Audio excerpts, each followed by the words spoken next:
Hello everybody, welcome to Casa Del Curandero. Today we have a very special interview with Baltazar Villarreal.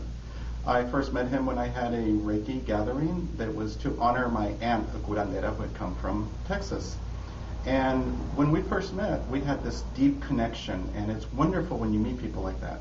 But he came up to me and he said something that was so intriguing. He said, "You manifested me at this point in your life for a journey and a healing. And I can't wait to see where that takes us. And I want to share it with you, and I want to invite you along to share that experience.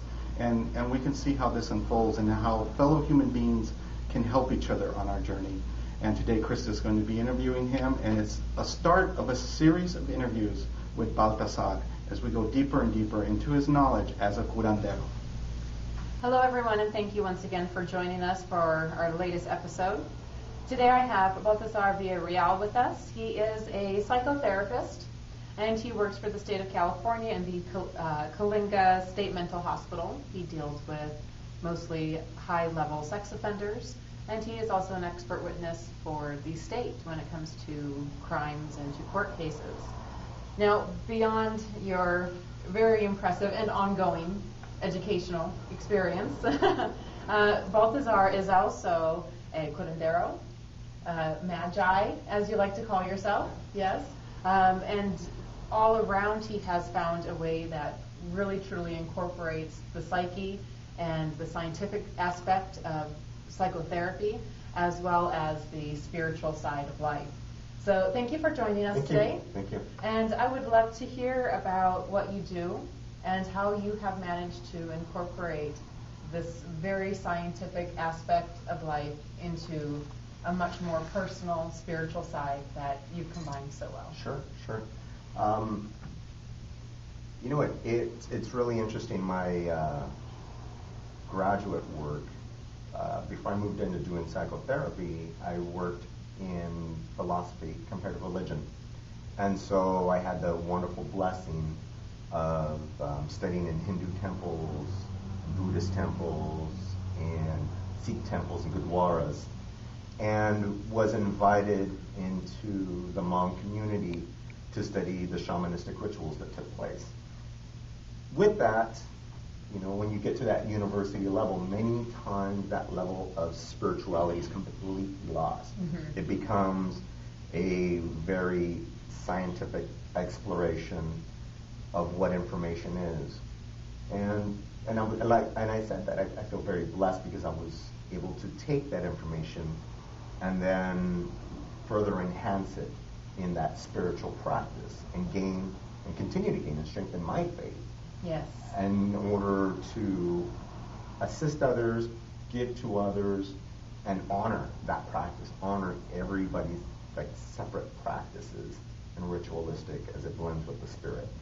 So it's truly a very holistic view on life and on how you treat life. Right. Yes. That is true. And about the time that I was finishing with my degree at Fresno State, I was on my way to Berkeley, work on a PhD in comparative religion, enter into what was possibly going to be a seminary. And my dad had a heart attack, had 6 bypasses done. Wow. And I'm the youngest of 3 siblings, the only boy. So I stayed home and I ran the ranch. I did the work. I ran my dad's businesses. And so my dream of finishing a PhD in comparative religion had to be placed on hold. And during one of my prayers, I did a lot of walking meditation. Mm-hmm. And Buddhists, there's a practice of doing walking meditation. I was walking through Fresno State. And we're praying and having my hands out and asking Spirit. I said, "Father, I don't know where to go. I don't know where to go." And as soon as I crossed the street, I met another gentleman who, just out of the blue, was another student I had met years ago.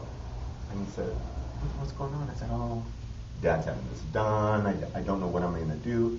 And he says, "Have you ever thought about getting into counseling?" Wow. And it was as simple as that. So your path was shown to you. It was within an hour. Wow. Within an hour. So you asked and you received. I asked and I received. I did. I was trained as an MFT, emergency family therapist, mm-hmm. at Fresno State University. I did many internships in different places.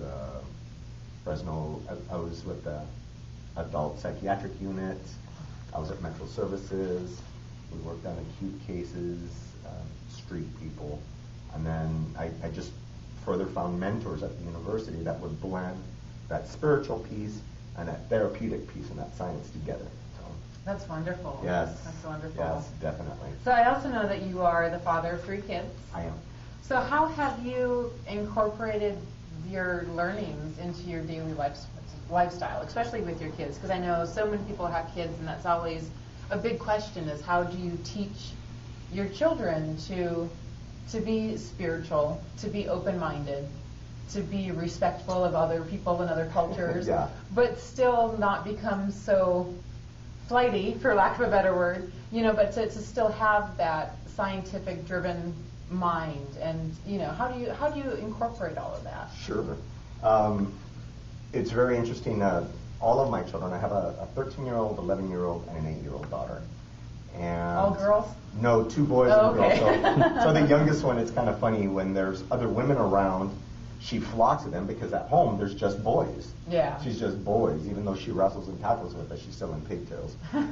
Well, one of the things that I have learned from a healer many years ago in San Francisco, she says, with your children, it's okay to be completely open and be who you are. I felt at different times, and I felt historically, that I couldn't share, or that I was afraid, there was some trepidation in sharing who I was, that I would be judged. Mm-hmm. At the university, it came up quite a bit until I learned to be able to defend my faith. After my marriage, and I moved forward, I realized I need to teach my children this. They can have those experiences.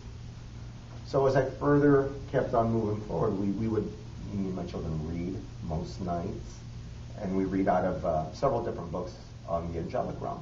Okay. And so being able to have those experiences and share them, I go to the Bible, I go to the Old Testament, I go to the New Testament, I go to apocryphal texts like the Book of Enoch, I go to, there's a text and segment in the Book of Mormon that's called the Pearl of Great Price.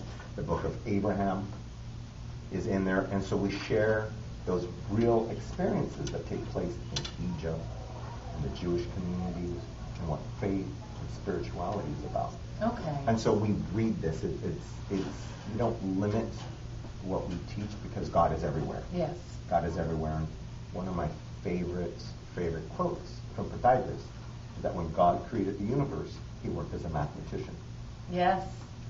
And so I share that with my children quite often. Yeah. And understanding and saying, okay, everybody knows the Pythagorean theorem in math, the hard math. So what was Pythagoras talking about? And so we literally talk about that. We've talked about the synchronicity of number 7 and what it means in the 7 colors of the rainbow, the 7 notes of music, and what the number 7 is when it bridges into itself, and the divisions of it. Wow. And so my children and I just speak and share these theories, and then we pray about it. And I open doors for them to have their angelic experiences. And my children do see their angels. Yes. That's wonderful. Yes. That's wonderful.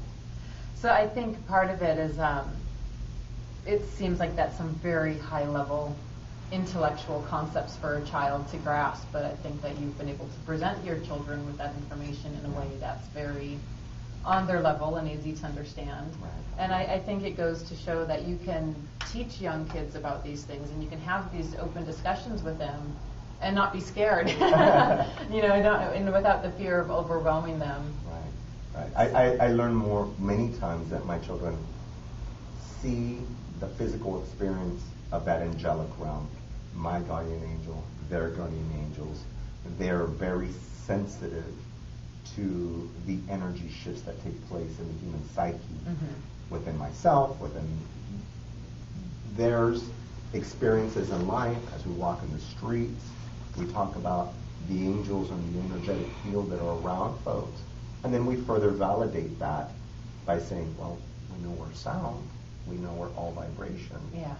What are the different vibrational cues and keys that are in place with this person and within ourselves? And how do we still love them? Baltazar is also a published author and an international peer-reviewed journal for psychotherapists. We're going to have a link below to his article if you're interested in reading more about his personal work and what he does for the California justice system. And any other personal information will be listed below, so you can reach him and find. So as you all can see, Baltazar is a world of information in and of himself. So this is the first of hopefully many interviews that we will do with you, because I feel barely touched on your knowledge and the information that you're able to share with other people. So for today, we are out of time, but I would like to thank you so much for joining us and for talking with us. And I really look forward to future discussions with you and learning more about the seven Yes. and the sound and the color and everything. So again, I really appreciate it. And thank you everyone for watching, and we hope to see you next time.